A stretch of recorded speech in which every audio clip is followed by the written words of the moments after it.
All right, so let's talk about the third and final section in Chapter 3. Chapter 3, as we know, is all about states of matter.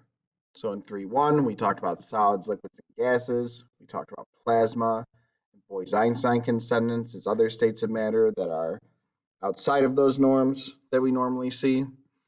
3.2, we talked about the gas laws. And now finally in 3.3, we'll talk about phase changes. A phase change is a reversible physical change that occurs when a substance changes from one state of matter to another. So if ice changes into liquid water, that's a phase change. If that liquid water is then boiled and changes into a gas, that's also a phase change. Okay.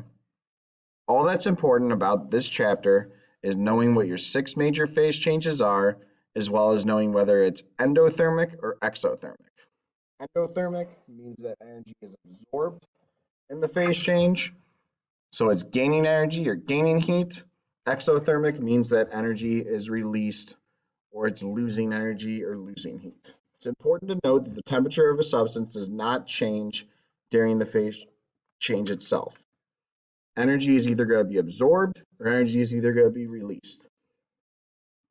If you're moving from a gas to a liquid to a solid, you're going to have exothermic reactions where energy is being released. When you're moving from a solid to a liquid to a gas, you're going to be having endothermic reactions where energy is absorbed. The first pair to look at is a pair that you're pretty familiar with, melting and freezing.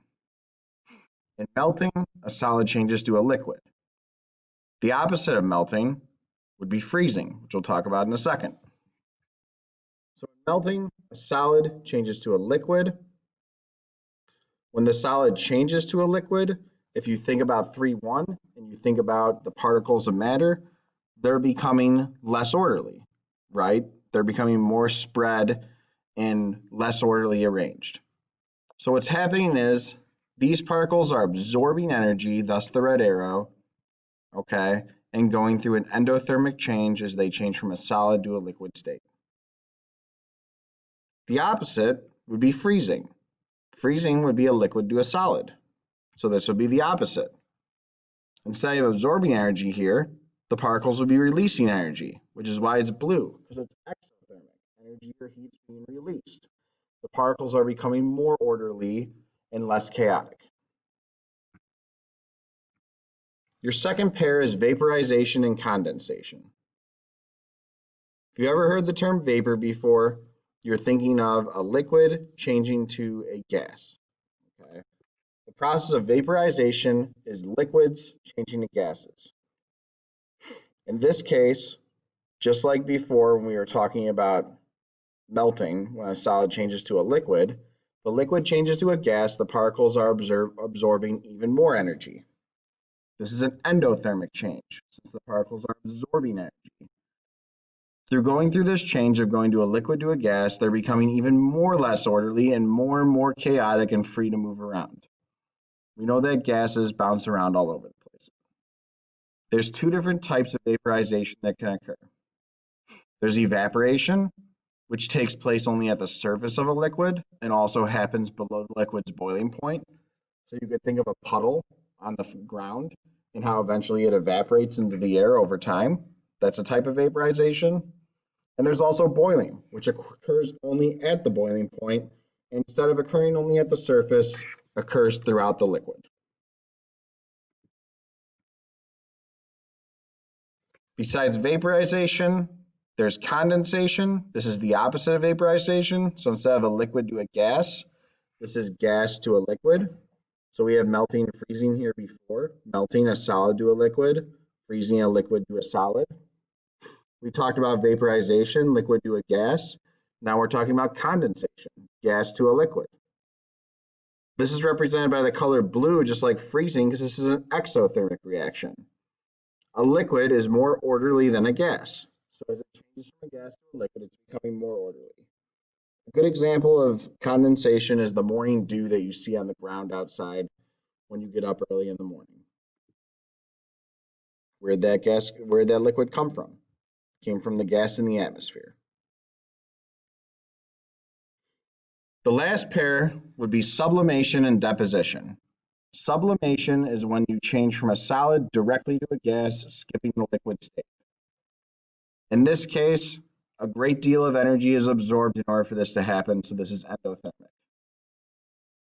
The opposite of this would be deposition, going from a gas straight to a solid. In this case, a great deal of energy would need to be released, so this is exothermic. So to recap, since we have this slide here, all the blue arrows are exothermic, or energy being released. All the red arrows are endothermic reaction, or energy being absorbed. You can see that as you move from a solid to a solid to a liquid to a gas, these are all reactions where energy is being absorbed, or endothermic.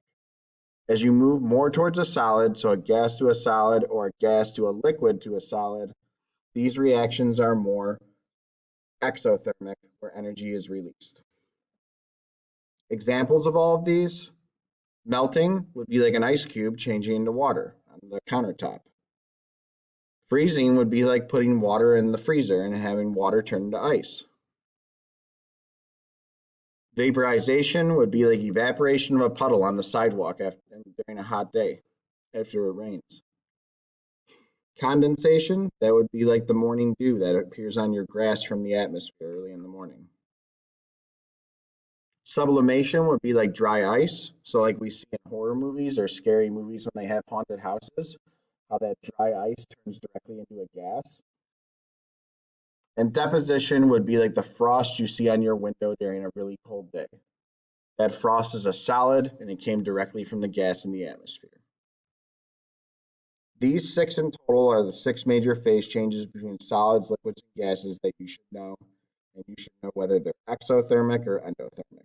This chart is in your book, and by studying it and reading through the textbook, it can help you. And that's really it for this section.